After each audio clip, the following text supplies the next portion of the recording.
한적한 시골 마을, 산자락 아래 자리한 작은 민박집에서는 오늘도 평범한 하루가 시작되고 있었습니다. 김미정이 운영하는 이곳은 도시의 번잡함에 지친 사람들이 찾아오는 아늑한 쉼터였죠. 45살의 미정은 이른 아침부터 바쁘게 움직이며 손님들을 위한 아침 식사를 준비하고 있었습니다. 하늘아, 일어났니? 오늘도 부탁해. 미정의 목소리에 2층에서 내려온 20살 대학생 하늘은 아직 잠이 덜 깬 얼굴로 머리를 긁적이며 앞치마를 두르고 있었어요. 하늘은 이 민박집에서 알바를 하며 학비를 벌고 있는 성실한 아이였습니다. 친딸처럼 아껴주는 미정 아주머니와 함께 이곳에서 보내는 시간이 그에게는 소중했죠. 네, 아주머니. 오늘 손님들 몇 분이나 오세요? 글쎄, 예약 확인해 보니까 서너 명 정도 될 것 같은데. 아, 그런데 하늘아. 미정은 잠시 말을 멈추고 창밖을 바라보았습니다. 뒷마당에서는 한 여성이 조용히 운동을 하고 있었어요. 이른 아침 햇살 아래에서 묵묵히 팔굽혀펴기를 하는 그 모습은 어딘지 범상치 않은 기운을 풍기고 있었습니다. 유진이 또 새벽부터 운동하고 있네. 저 아이 정말 대단해. 28살의 이유진은 미정의 딸이었지만 몇 년 전부터 이곳에 머물며 조용한 생활을 하고 있었어요. 키 크고 단정한 외모에 항상 차분한 표정을 유지하는 유진은 말수가 적었지만 그 눈빛 깊숙한 곳에는 뭔가 특별한 이야기가 숨어 있는 것 같았죠. 하늘은 창밖의 유진을 바라보며 고개를 갸웃했습니다. 유진 언니는 항상 신비로운 구석이 있었어요. 새벽마다 하는 운동도 그렇고 가끔 창고에서 뭔가를 정리하는 모습도 그랬죠. 특히 창고 한 구석에 놓인 낡은 군화와 작은 배지가 눈에 띄었는데 유진은 그것들을 볼 때마다 묘한 표정을 지었습니다. 언니는 예전에 뭘 하셨던 걸까요? 글쎄다. 유진이가 말하고 싶어 하지 않으니까 우리도 묻지 않는 게 좋겠어. 다들 사연이 있는 법이잖아. 미정의 말에 하늘이 고개를 끄덕였습니다. 그렇죠. 이곳에 오는 사람들은 모두 각자의 이유가 있었으니까요. 도시에서 벗어나 조용한 시간을 보내고 싶어 하는 사람들, 상처를 치유하고 싶어 하는 사람들, 그리고 유진 언니도 그중 하나일 거라고 생각했어요. 민박집 마당에서는 유진이 마지막 운동을 마치고 있었습니다. 그녀의 움직임은 정확하고 절제되어 있었어요. 마치 오랜 시간 단련된 사람처럼 말이죠. 운동을 마친 유진은 땀을 닦으며 하늘을 향해 가볍게 손을 흔들었습니다. 하늘아, 오늘도 화이팅! 네, 언니도 좋은 하루 보내세요. 평화로운 아침이 흘러가고 있었습니다. 아직 아무도 모르고 있었죠. 이 평온한 일상이 곧 완전히 뒤바뀔 거라는 걸 말입니다. 오후 3시경 민박집 앞마당에 검은색 세단 한 대가 멈춰 섰습니다. 차에서 내린 4명의 남자들은 한눈에 봐도 평범하지 않은 분위기를 풍기고 있었어요. 특히 맨 앞에 선 남자는 키가 크고 건장한 체격에 목과 팔에 문신이 선명하게 드러나 있었습니다. 여기가 그 민박집이군. 조상훈, 32살. 청룡파 산하 조직의 행동대장으로 불리는 그는 이 지역 일대를 자신들의 구역으로 만들려는 야심을 품고 있었습니다. 등 전체를 덮고 있는 용 문신과 팔뚝의 한자 문신들이 그의 정체성을 말해주고 있었죠. 형님, 여기 정말 한적하네요. 이런 곳까지 손을 뻗을 필요가 있을까요? 부하 이철우가 주변을 둘러보며 말했습니다. 29살의 철우는 상훈을 따라다니며 굳은 일들을 도맡아 하는 충실한 신복이었어요. 바보야, 한적한 곳일수록 좋은 거 아니야? 도시에서 스트레스 받은 놈들이 여기 와서 돈 쓰고 가는데 그 돈이 우리 주머니로 들어와야 하는 거 아니겠어? 상훈의 말에 나머지 부하들도 비열한 웃음을 지었습니다. 이들은 이미 몇 군데 민박집과 펜션을 자신들의 영향력 아래 두고 있었어요. 보호비 명목으로 돈을 뜯거나 아예 운영권을 넘겨받는 식으로 말이죠. 현관문이 열리며 미정이 나왔습니다. 손님들을 맞이할 때의 밝은 표정이었지만 이들의 분위기를 보자 미묘하게 경계심이 스며들었어요. 어서 오세요. 예약하신 분들이신가요? 아, 네. 조상훈입니다. 전화로 예약했어요.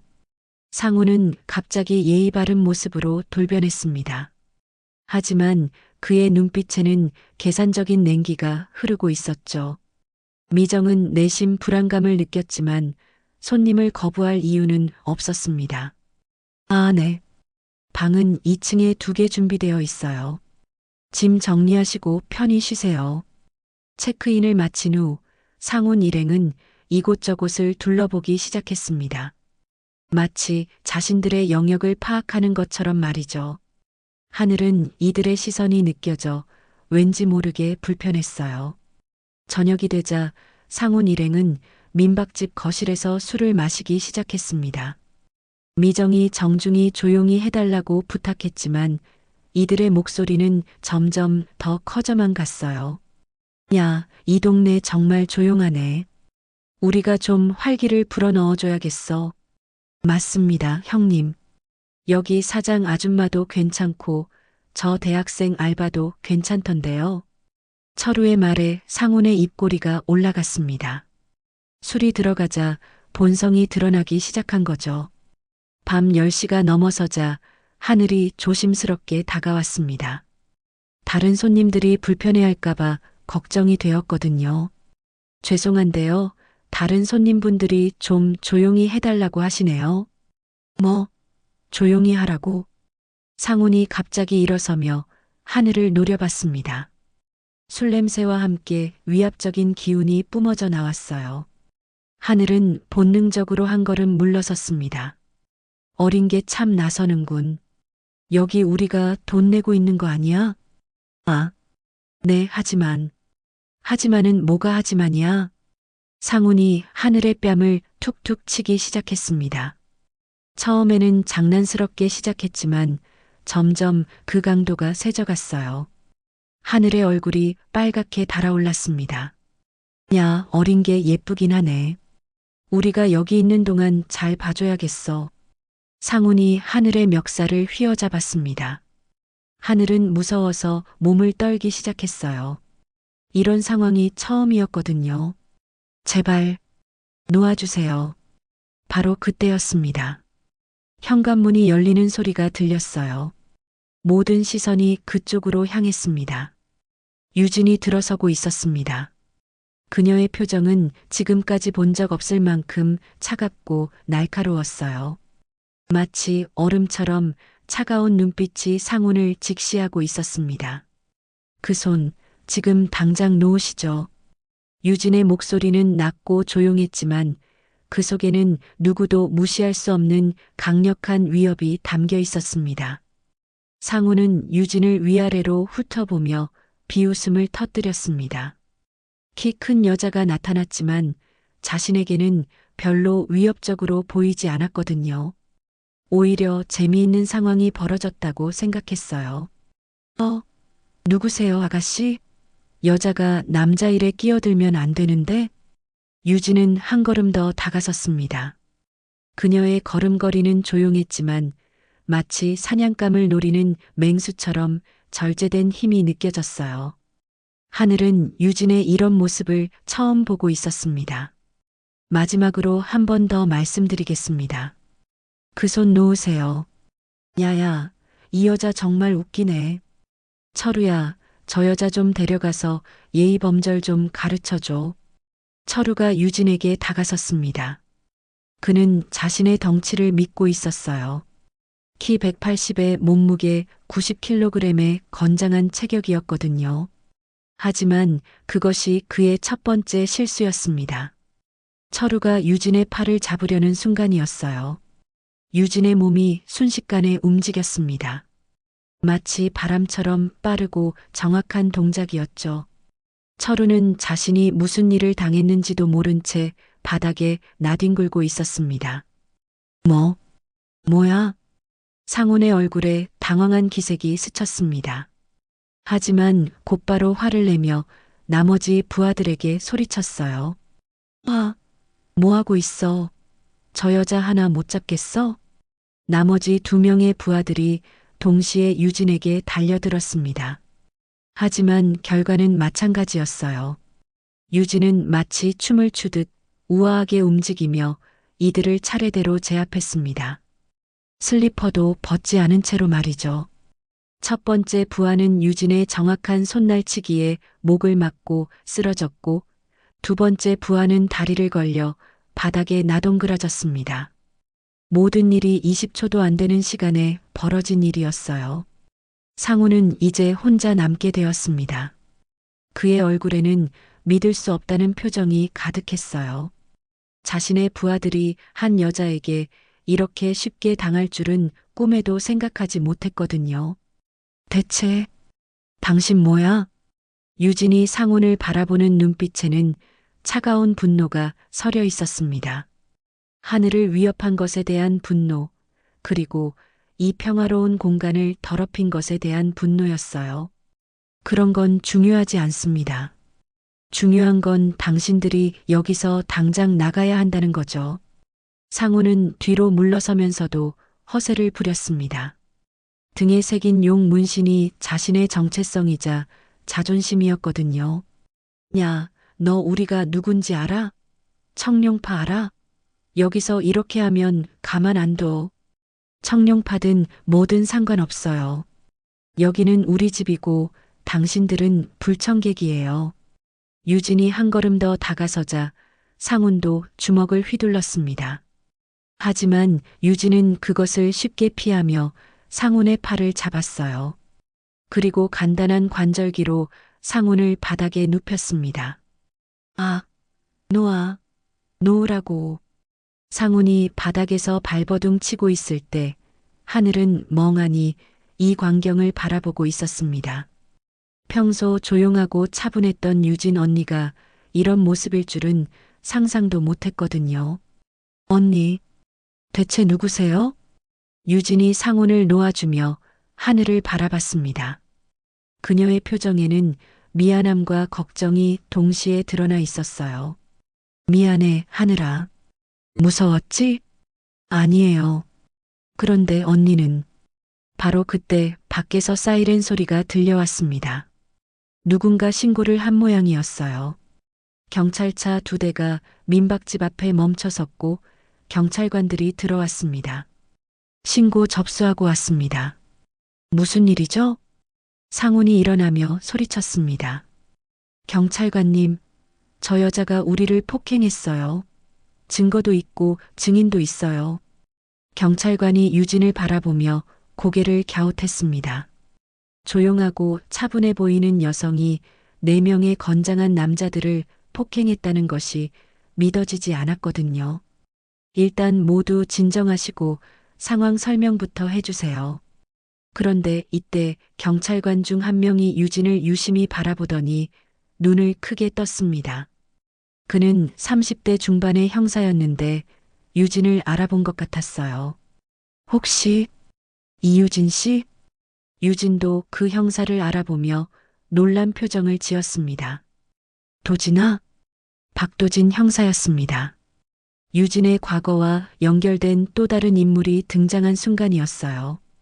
박도진 형사와 유진이 서로를 알아보는 순간 민박집 거실의 분위기가 미묘하게 바뀌었습니다. 하늘은 2 사람 사이에 흐르는 묘한 기류를 감지했어요. 분명히 예사롭지 않은 관계였습니다. 이유진, 정말 여기 있었구나. 도진의 목소리에는 반가움과 동시에 복잡한 감정이 섞여 있었어요. 그는 유진을 몇 년간 찾고 있었거든요. 아니, 정확히는 걱정하고 있었다고 해야겠죠. 도진아, 내가 여기까지 올 줄은 몰랐어. 유진도 당황한 기색을 감추지 못했습니다.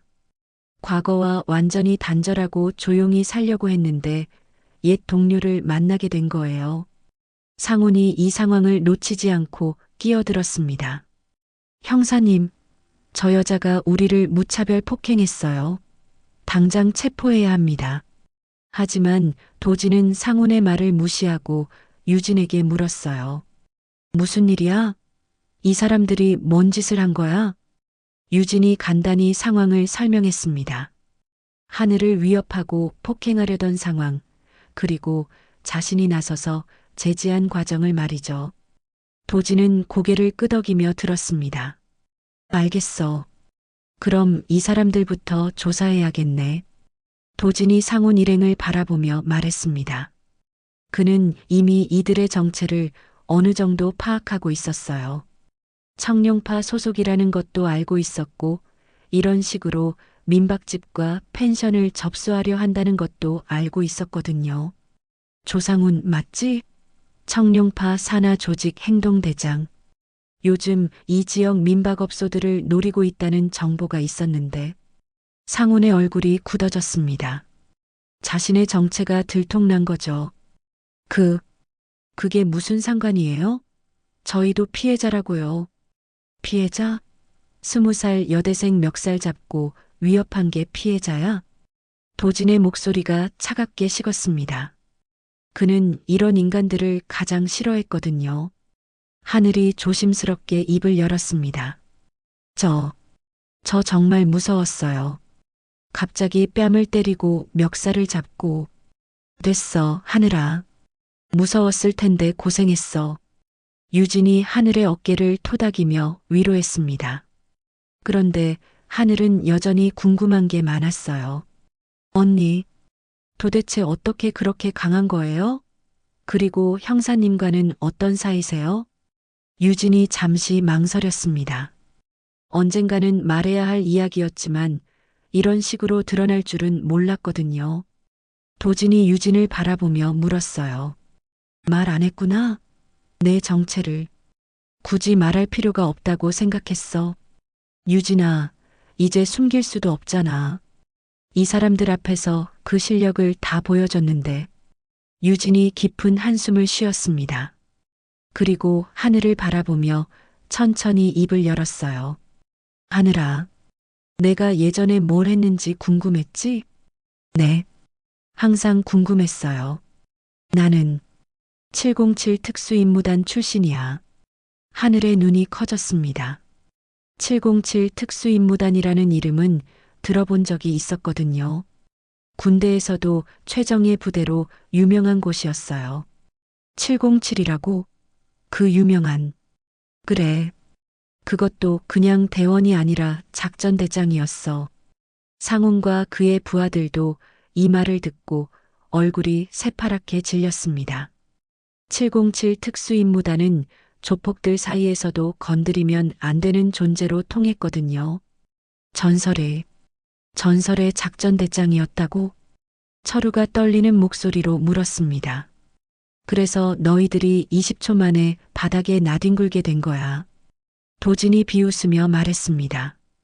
그는 유진과 함께 여러 작전을 수행했던 동료였어요. 당시 유진의 실력을 직접 봤기 때문에 지금 상황이 전혀 놀랍지 않았습니다. 유진이는 우리 특수부대에서도 전설이었어. 혼자서 테러범 10명을 제압한 적도 있고 인질 구조 작전에서는 단 한 명의 피해자도 없이 완벽하게 임무를 수행했지. 하늘은 입을 다물지 못했습니다. 평소 조용하고 차분했던 유진 언니가 그런 대단한 사람이었다니요. 그런데 언니는 왜 여기 계신 거예요? 유진의 표정이 잠시 어두워졌습니다. 마지막 작전에서 좀 힘든 일이 있었어. 그래서 전역하고 조용히 살려고 했는데. 하지만 이제 조용히 살기는 힘들어질 것 같은데? 도진이 상훈 일행을 바라보며 말했습니다. 이들이 가만히 있을 리가 없었거든요. 우리가 알아서 할게요. 앞으로 절대 여기 안 올게요. 상훈이 급하게 말했지만 유진과 도진은 그의 말을 믿지 않았어요. 이런 인간들의 본성을 잘 알고 있었거든요. 일단 이 사람들은 연행해야겠어. 폭행 미수와 협박 혐의로. 도진아, 고마워. 뭘, 우리 사이에. 하지만 모든 사람이 알고 있었습니다. 이것이 끝이 아니라는 걸 말이죠. 경찰서에서 풀려난 상우는 치를 떨고 있었습니다. 증거 불충분으로 24시간 만에 석방되었지만 그의 자존심은 완전히 바닥에 떨어진 상태였어요. 특히 부하들 앞에서 한 여자에게 무력하게 당한 것이 참을 수 없었습니다. 형님, 이대로 그냥 넘어갈 수는 없죠? 철우가 조심스럽게 말했습니다. 그의 목에는 아직도 유진에게 당한 상처가 남아 있었어요. 당연하지. 내가 언제 이런 굴욕을 당해봤나? 707이면 뭐가 어쩌다는 거야? 전역한 놈이 뭘 할 수 있겠어? 상훈의 목소리에는 분노와 함께 억지로 짜낸 자신감이 섞여 있었습니다. 하지만 속으로는 유진의 실력에 대한 두려움을 감추지 못하고 있었어요. 형님, 하지만 상대가 보통이 아니잖아요. 우리끼리는 힘들 것 같은데. 그래서 말이야. 상훈이 휴대폰을 꺼내며 어딘가에 전화를 걸었습니다. 여보세요, 김 형님? 저 상훈입니다. 네, 좀 도움이 필요해서요. 네, 사람 좀 보내주시면 안 될까요? 전화 통화가 끝난 후 상훈의 얼굴에 비열한 미소가 떠올랐습니다. 내일 밤이면 서울에서 형님 부하들이 내려온다. 6명이나 되지. 그 중에는 특수부대 출신도 있어. 오, 그렇다면. 그래. 이번에는 확실하게 끝내버리자. 저 여자뿐만 아니라 그 민박집 자체를 아예 접수해버리는 거야. 한편 민박집에서는 유진이 창고에서 뭔가를 꺼내고 있었습니다. 오랫동안 봉인해 두었던 과거의 물건들이었어요. 낡은 군화, 707 배지, 그리고 언니, 뭘 하고 계세요? 하늘이 창고로 들어오며 물었습니다. 유진은 손에 든 작은 칼을 바라보고 있었어요. 준비를 하고 있어. 준비요? 어제 일이 끝난 게 아니야, 하늘아. 저런 놈들은 반드시 다시 온다. 유진의 목소리에는 확신이 담겨 있었습니다. 오랜 경험으로 터득한 직감이었어요. 그럼 위험한 거예요? 걱정 마. 내가 지켜줄게. 유진이 하늘의 어깨에 손을 올리며 말했습니다. 그 순간 하늘은 이상한 안정감을 느꼈어요. 유진 언니가 있으면 정말 안전할 것 같았거든요. 하지만 혹시 모르니까 오늘 밤에는 엄마와 함께 안방에서 자.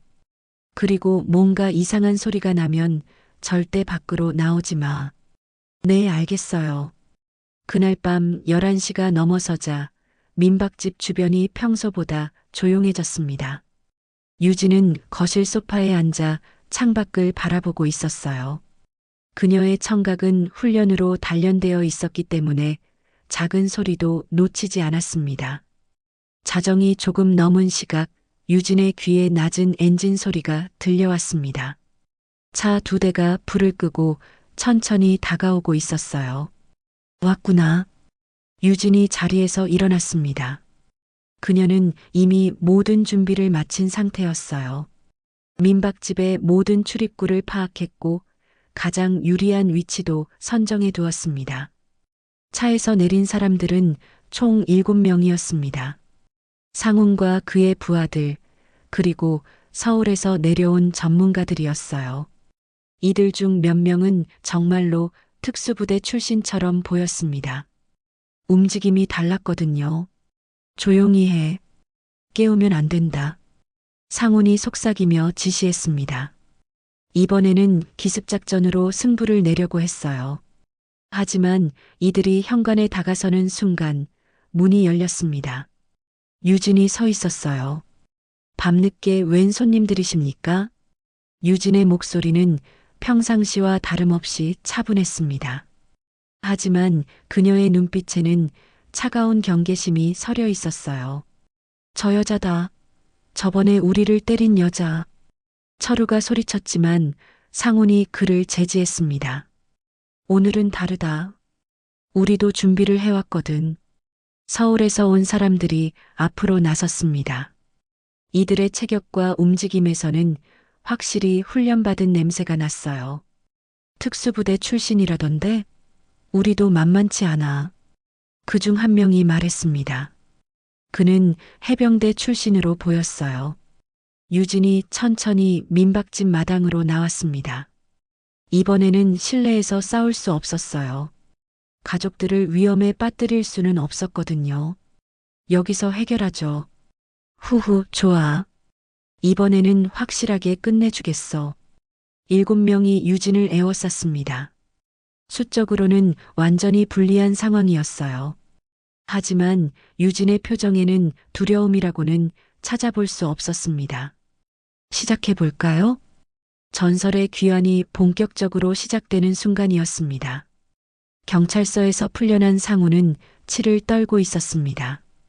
증거 불충분으로 24시간 만에 석방되었지만 그의 자존심은 완전히 바닥에 떨어진 상태였어요. 특히 부하들 앞에서 한 여자에게 무력하게 당한 것이 참을 수 없었습니다.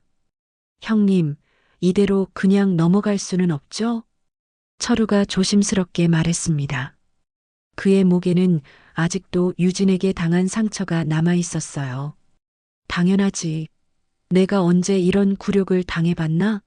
707이면 뭐가 어쩌다는 거야? 전역한 놈이 뭘 할 수 있겠어? 상훈의 목소리에는 분노와 함께 억지로 짜낸 자신감이 섞여 있었습니다. 하지만 속으로는 유진의 실력에 대한 두려움을 감추지 못하고 있었어요.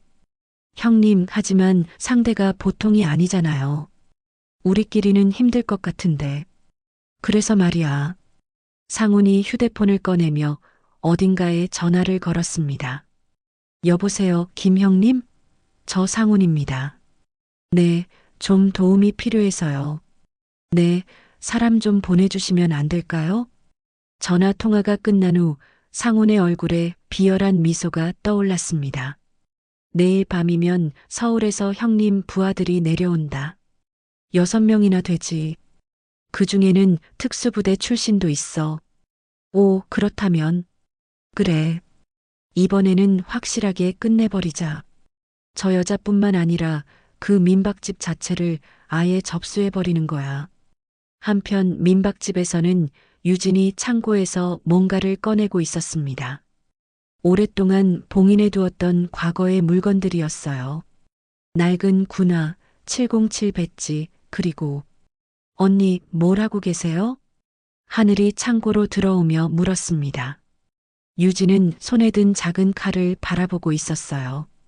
준비를 하고 있어. 준비요? 어제 일이 끝난 게 아니야, 하늘아. 저런 놈들은 반드시 다시 온다. 유진의 목소리에는 확신이 담겨 있었습니다. 오랜 경험으로 터득한 직감이었어요. 그럼 위험한 거예요? 걱정 마. 내가 지켜줄게. 유진이 하늘의 어깨에 손을 올리며 말했습니다. 그 순간 하늘은 이상한 안정감을 느꼈어요. 유진 언니가 있으면 정말 안전할 것 같았거든요. 하지만 혹시 모르니까 오늘 밤에는 엄마와 함께 안방에서 자. 그리고 뭔가 이상한 소리가 나면 절대 밖으로 나오지 마. 네, 알겠어요. 그날 밤 11시가 넘어서자 민박집 주변이 평소보다 조용해졌습니다. 유진은 거실 소파에 앉아 창밖을 바라보고 있었어요. 그녀의 청각은 훈련으로 단련되어 있었기 때문에 작은 소리도 놓치지 않았습니다. 자정이 조금 넘은 시각 유진의 귀에 낮은 엔진 소리가 들려왔습니다. 차 2대가 불을 끄고 천천히 다가오고 있었어요. 왔구나. 유진이 자리에서 일어났습니다. 그녀는 이미 모든 준비를 마친 상태였어요. 민박집의 모든 출입구를 파악했고 가장 유리한 위치도 선정해 두었습니다. 차에서 내린 사람들은 총 7명이었습니다. 상훈과 그의 부하들, 그리고 서울에서 내려온 전문가들이었어요. 이들 중 몇 명은 정말로 특수부대 출신처럼 보였습니다. 움직임이 달랐거든요. 조용히 해. 깨우면 안 된다. 상훈이 속삭이며 지시했습니다. 이번에는 기습작전으로 승부를 내려고 했어요. 하지만 이들이 현관에 다가서는 순간 문이 열렸습니다. 유진이 서 있었어요. 밤늦게 웬 손님들이십니까? 유진의 목소리는 평상시와 다름없이 차분했습니다. 하지만 그녀의 눈빛에는 차가운 경계심이 서려 있었어요. 저 여자다. 저번에 우리를 때린 여자. 철우가 소리쳤지만 상훈이 그를 제지했습니다. 오늘은 다르다. 우리도 준비를 해왔거든. 서울에서 온 사람들이 앞으로 나섰습니다. 이들의 체격과 움직임에서는 확실히 훈련받은 냄새가 났어요. 특수부대 출신이라던데 우리도 만만치 않아. 그중 한 명이 말했습니다. 그는 해병대 출신으로 보였어요. 유진이 천천히 민박집 마당으로 나왔습니다. 이번에는 실내에서 싸울 수 없었어요. 가족들을 위험에 빠뜨릴 수는 없었거든요. 여기서 해결하죠. 후후, 좋아. 이번에는 확실하게 끝내주겠어. 7명이 유진을 에워쌌습니다. 수적으로는 완전히 불리한 상황이었어요. 하지만 유진의 표정에는 두려움이라고는 찾아볼 수 없었습니다. 시작해볼까요? 전설의 귀환이 본격적으로 시작되는 순간이었습니다. 민박집 마당에서 벌어진 대결은 그야말로 영화 속 한 장면 같았습니다. 7명이 한 명을 에워싸고 있었지만 분위기는 오히려 반대였어요. 유진이 그들을 압도하고 있었거든요. 동시에 가자. 하나씩 상대하면 당한다. 해병대 출신이라는 남자가 신호를 보냈습니다. 7명이 동시에 유진에게 달려들었어요. 하지만 유진은 이미 모든 것을 계산하고 있었습니다. 수년간의 실전 경험이 그녀의 몸에 배어 있었거든요. 첫 번째 공격자가 주먹을 휘두르는 순간 유진은 몸을 낮추며 다리를 걸었습니다. 첫 번째 공격자가 바닥에 나뒹굴었고 유진은 그 반동을 이용해 두 번째 공격자의 턱을 정확히 올려쳤어요. 완벽한 연계 동작이었습니다. 이런 세 번째 공격자가 뒤에서 유진의 목을 조르려 했지만 유진은 뒤돌아보지도 않고 뒤꿈치로 그의 정강이를 찍었습니다. 그리고 팔꿈치로 복부를 강타했어요. 으악! 해병대 출신 남자가 분노하며 달려들었습니다. 그는 정말로 실력이 있었어요. 유진과 몇 차례 타격을 주고받으며 버텨냈거든요. 역시 특수부대 출신이군. 하지만 707과는 급이 달라. 유진이 말하며 페인트 동작을 섞어가며 공격했습니다. 왼쪽으로 향하는 것처럼 보이다가 순간적으로 오른쪽으로 몸을 틀었어요. 해병대 출신 남자가 균형을 잃는 순간 유진의 정확한 손날치기가 그의 목덜미를 강타했습니다. 그가 쓰러지자 나머지들은 완전히 위축되었습니다. 특히 상우는 자신이 데려온 전문가들이 이렇게 쉽게 당하는 모습을 보며 절망했어요. 이럴 수가. 하지만 상우는 포기하지 않았습니다. 주머니에서 접이식 칼을 꺼내 들었어요. 좋아. 맨손으로 안 되면 이걸로. 칼을 든 상훈이 유진에게 달려들었습니다. 하지만 이것이 그의 가장 큰 실수였어요. 유진에게는 무기를 든 상대를 제압하는 훈련이 몸에 배어 있었거든요. 유진이 상훈의 칼을 든 손목을 정확히 잡았습니다. 그리고 다른 손으로 그의 팔꿈치를 꺾으며 압박했어요. 아파. 놓아. 칼 떨어뜨려. 싫어. 상훈이 끝까지 버티려 했지만 유진의 관절기는 정확하고 강력했습니다. 결국 상훈의 손에서 칼이 떨어졌어요. 너 같은 놈한테는 이 정도면 충분해. 유진이 상훈을 바닥에 눕히며 말했습니다. 그리고 그의 등을 무릎으로 눌러 움직이지 못하게 했어요. 자랑스러워하던 등의 용 문신이 흙바닥에 눌려있는 모습이 초라해 보였습니다. 항복할게. 상훈이 겨우 말했습니다. 자존심이고 뭐고 다 사라진 상태였어요. 바로 그때 사이렌 소리가 들려왔습니다. 도진이 경찰차를 이끌고 도착한 거였어요. 그는 이런 일이 벌어질 걸 예상하고 민박집 근처를 순찰하고 있었거든요. 유진아, 괜찮아? 응, 문제 없어. 도진이 주변을 둘러보며 혀를 찼습니다. 7명이 모두 바닥에 나뒹굴고 있었거든요. 정말 내 실력은 여전하구나. 예전만 못해. 좀 둔해진 것 같아. 이게 둔해진 거라고? 그럼 예전에는 얼마나 무서웠던 거야. 경찰관들이 상훈 일행을 모두 연행했습니다. 이번에는 흉기를 사용한 폭행 미수와 집단 폭행 시도로 제대로 된 처벌을 받을 예정이었어요. 이번에는 몇 년은 못 나올 거야. 특히 칼까지 사용했으니까. 도진이 만족스러운 표정으로 말했습니다. 민박집 안에서 미정과 하늘이 조심스럽게 나왔습니다. 창문 틈으로 모든 상황을 지켜보고 있었거든요. 유진아, 다쳤니? 괜찮아요, 엄마. 걱정 마세요. 하늘이 유진을 바라보는 눈빛이 완전히 달라져 있었습니다. 존경과 감탄이 가득했어요. 언니, 정말 대단해요.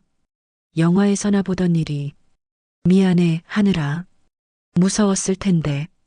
아니에요. 오히려 안전하다고 느꼈어요. 언니가 있으니까.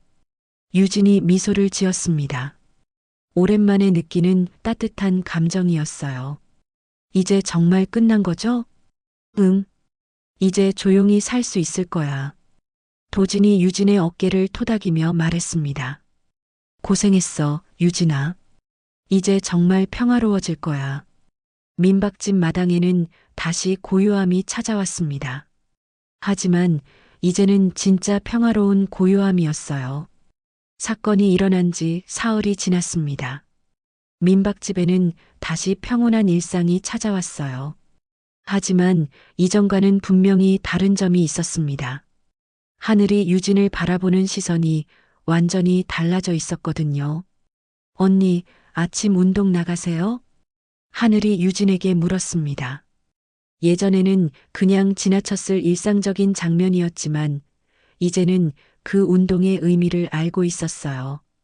응, 몸이 좀 굳은 것 같아서. 유진이 운동복을 입으며 답했습니다. 며칠 전의 일로 인해 오랜만에 몸을 제대로 써봤거든요. 예전 실력이 많이 떨어졌다는 걸 느꼈습니다. 저도 같이 해도 될까요? 언니한테 배우고 싶어요. 너도?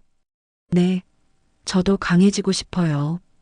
그래야 언니처럼 사람들을 지킬 수 있잖아요. 유진이 하늘을 바라보며 미소를 지었습니다. 순수한 마음이 느껴졌어요. 좋아. 하지만 쉽지 않을 거야. 괜찮아요. 열심히 할게요. 두 사람이 마당으로 나가자 미정이 부엌에서 고개를 내밀었습니다. 얘들아, 너무 무리하지 마. 네, 엄마. 유진과 하늘이 함께 대답하는 모습을 보며 미정은 흐뭇한 표정을 지었어요. 며칠 전까지만 해도 상상할 수 없었던 광경이었습니다. 운동을 마치고 돌아온 두 사람에게 미정이 따뜻한 차를 내어주었습니다. 유진아. 네, 엄마. 그동안 많이 힘들었지? 미정의 목소리에는 미안함과 걱정이 섞여 있었어요. 딸이 그런 위험한 일을 했다는 것도 몰랐고 혼자서 모든 걸 감당하게 했다는 생각에 마음이 아팠습니다. 아니에요. 저도 선택한 일이었으니까요. 하지만 엄마, 이제 정말 괜찮아요. 오히려 이번 일로 확실해졌어요. 제가 진짜 지키고 싶은 게 뭔지. 유진이 미정과 하늘을 번갈아 바라보며 말했습니다. 우리 가족이에요. 이 평화로운 일상이고요. 하늘이 유진의 손을 잡았습니다. 언니, 저희가 언니한테 짐이 되는 건 아니죠? 무슨 소리야? 너희들이 있어서 내가 여기 있는 거야. 그때 현관문에서 노크 소리가 들렸습니다. 세 사람이 조금 긴장했지만 곧 친숙한 목소리가 들려왔어요. 유진아, 나야. 도진이. 문을 열자 도진이 과일 바구니를 들고 서 있었습니다. 안녕하세요, 형사님. 하늘이 밝게 인사했습니다. 도진은 이제 이 집의 은인이었거든요. 하늘이도 안녕. 많이 놀랐을 텐데 괜찮아? 네. 언니가 지켜줘서 전혀 무섭지 않았어요. 도진이 유진을 바라보며 웃었습니다. 여전히 인기가 많구나. 뭘? 참 좋은 소식이 있어. 상훈 일당 전부 실형 확정됐어. 몇 년은 못 나올 거야. 다행이네. 그리고 청룡파 본조직에서도 선을 그었대. 더 이상 이 지역에는 안 건드린다고. 미정이 안도의 한숨을 쉬었습니다. 정말 다행이에요. 이제 마음 놓고 장사할 수 있겠네요. 그런데 도진아. 유진이 진지한 표정으로 도진을 바라봤습니다. 뭐? 고마워. 정말로. 우리 사이에 무슨. 아니야. 내가 아니었으면 혼자 감당하기 힘들었을 거야. 도진이 어색하게 머리를 긁었습니다. 그럼, 이제 정말 평범하게 살 거야? 응. 이제는 진짜로. 좋아. 그럼 나도 가끔 놀러 와도 되지? 하늘이 먼저 대답했습니다. 당연하죠. 형사님도 우리 가족이에요. 미정도 고개를 끄덕였어요. 맞아요. 언제든 오세요. 맛있는 거 해드릴게요. 유진이 모든 걸 지켜보며 마음 깊은 곳에서 따뜻함을 느꼈습니다. 이것이 바로 자신이 지키고 싶었던 것이었어요. 이 소중한 사람들, 이 평범하지만 소중한 일상들. 창밖으로는 저녁 햇살이 비치고 있었습니다. 민박집 간판 위로 부드러운 빛이 내려앉고 있었어요. 정말로 평화로운 하루의 끝이었습니다. 이제 정말 새로 시작이네요. 하늘이 중얼거렸고 유진이 그녀의 어깨를 토닥였습니다. 응, 새로운 시작이야. 한 달이 흘렀습니다. 민박집에는 완전히 새로운 분위기가 자리 잡고 있었어요. 예전보다 더 많은 손님들이 찾아왔고 입소문을 타고 이곳의 평화로운 분위기가 알려지기 시작했습니다. 언니, 오늘도 예약이 꽉 찼어요. 하늘이 예약 대장을 들고 기뻐하며 말했습니다. 그녀는 이제 유진에게 기본적인 호신술을 배우고 있었어요. 매일 아침 함께 운동하는 것이 일상이 되었습니다. 다행이네. 엄마가 기뻐하시겠어. 유진도 예전보다 훨씬 밝은 표정이었습니다. 과거의 무거운 짐을 내려놓고 나니 마음이 한결 가벼워졌거든요. 유진아, 하늘아, 점심 먹어. 미정이 부엌에서 불렀습니다. 오늘은 특별히 유진이 좋아하는 된장찌개를 끓였어요. 우와, 냄새 좋다. 하늘이 먼저 달려가자 유진도 따라갔습니다. 이런 평범한 일상이 얼마나 소중한지 이제는 확실히 알 수 있었어요. 식사를 하던 중 현관에서 차 소리가 들렸습니다. 하지만 이번에는 아무도 긴장하지 않았어요. 평화로운 손님들의 방문이었거든요. 어서 오세요.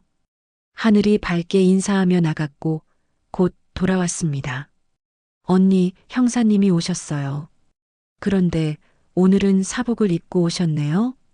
유진이 고개를 갸웃하며 밖으로 나갔습니다.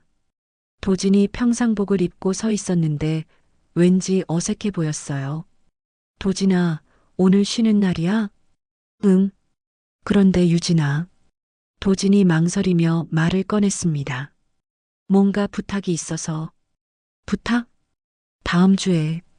시간 있으면 같이 밥 한번 먹을까? 그냥 우리 둘이. 유진이 잠시 당황했습니다. 도진의 의도를 알 수 있었거든요. 도진아. 부담스러우면 안 해도 돼. 그냥 오랜만에 옛날 이야기도 하고 싶고. 하늘이 부엌에서 고개를 내밀며 웃었습니다. 언니, 좋은 기회인 것 같은데요?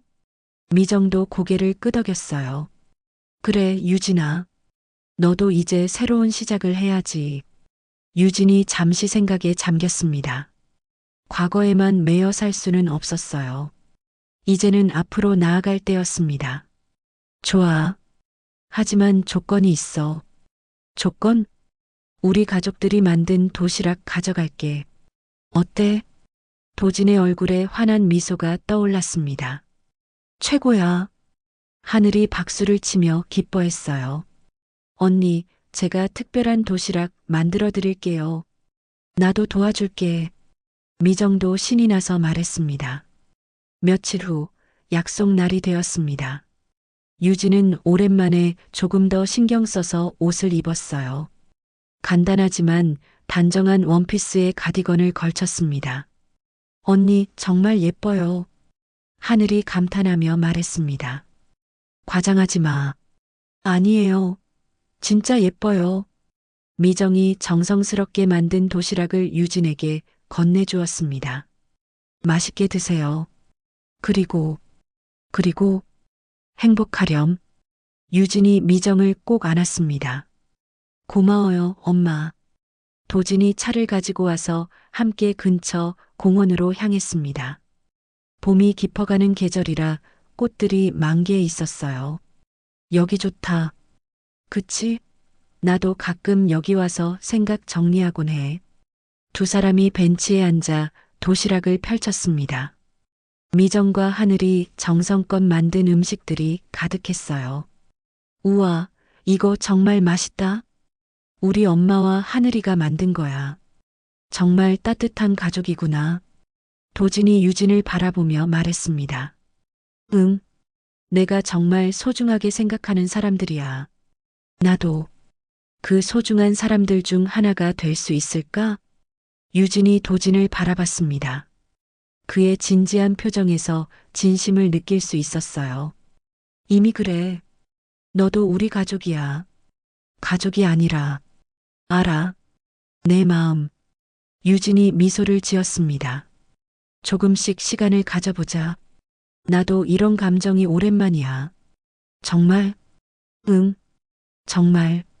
두 사람이 조용히 공원을 걸으며 이야기를 나누었습니다.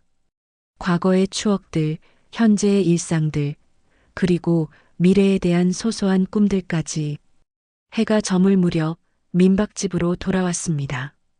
하늘과 미정이 기다리고 있었어요. 어떠셨어요? 하늘이 궁금한 표정으로 물었습니다. 좋았어. 유진의 단순한 대답에 모든 사람이 웃었어요. 저녁이 되자 네 사람이 함께 마당에 앉았습니다. 별들이 하나둘 떠오르기 시작했어요. 정말 평화롭다. 도진이 중얼거렸습니다. 맞아요. 이런 게 행복인 것 같아요. 하늘이 말했고 미정이 고개를 끄덕였어요. 우리 모두 고생 많았지. 이제는 정말 좋은 일들만 있을 거야. 유진이 하늘을 바라보며 말했습니다. 오늘부터 너한테 좀 더 제대로 된 호신술 가르쳐 줄게. 정말요? 와. 하지만 조건이 있어. 절대 나쁜 일에는 쓰면 안 돼. 당연하죠. 저는 언니처럼 사람들을 지키는 데만 쓸 거예요. 모든 사람이 웃음을 터뜨렸습니다. 민박집 위로 떠오른 달빛이 이들을 부드럽게 비추고 있었어요. 유진이 하늘을 올려다보며 생각했습니다. 이제 정말 새로운 시작이었어요. 과거의 아픈 기억들은 묻어두고 앞으로는 이 소중한 사람들과 함께 만들어갈 행복한 이야기들만 남아 있었습니다. 고마워. 유진이 조용히 중얼거렸습니다. 누구에게 하는 말인지는 명확하지 않았지만 그 감정은 진심이었어요. 민박집의 간판 위로 별빛이 내려앉았습니다. 정말로 평화로운 밤이었고 더 평화로운 내일이 기다리고 있었어요. 그렇게 민박집에는 다시 평화가 찾아왔습니다. 조상훈과 그의 일당들은 모두 실형을 선고받았고 청룡파 본조직마저 이 지역에서 완전히 손을 뗐습니다. 전설의 특수요원 이유진은 이제 진짜 평범한 딸이 되었습니다. 매일 아침 하늘이와 함께 운동하며 어머니 김미정과 함께 따뜻한 가족의 시간을 보내고 있죠. 그리고 박도진 형사와의 새로운 시작도 때로는 진짜 영웅이란 화려한 무대 위에 서는 사람이 아니라 소중한 사람들의 평범한 일상을 지켜내는 사람일지도 모릅니다. 이유진의 새로운 임무는 더 이상 국가를 지키는 것이 아닙니다. 바로 이 작은 가족의 행복을 지키는 것이죠. 그리고 그 임무는 그 어떤 작전보다도 소중하고 의미 있는 일이었습니다. 진정한 전설은 여기서 완성되었습니다. 여러분도 주변의 소중한 사람들을 지켜주세요. 그것이 바로 진짜 영웅이 되는 길입니다. 끝까지 시청해주셔서 감사합니다. 구독과 좋아요는 더 좋은 이야기를 만드는 힘이 됩니다. 앞으로도 감동여행과 함께 해주세요.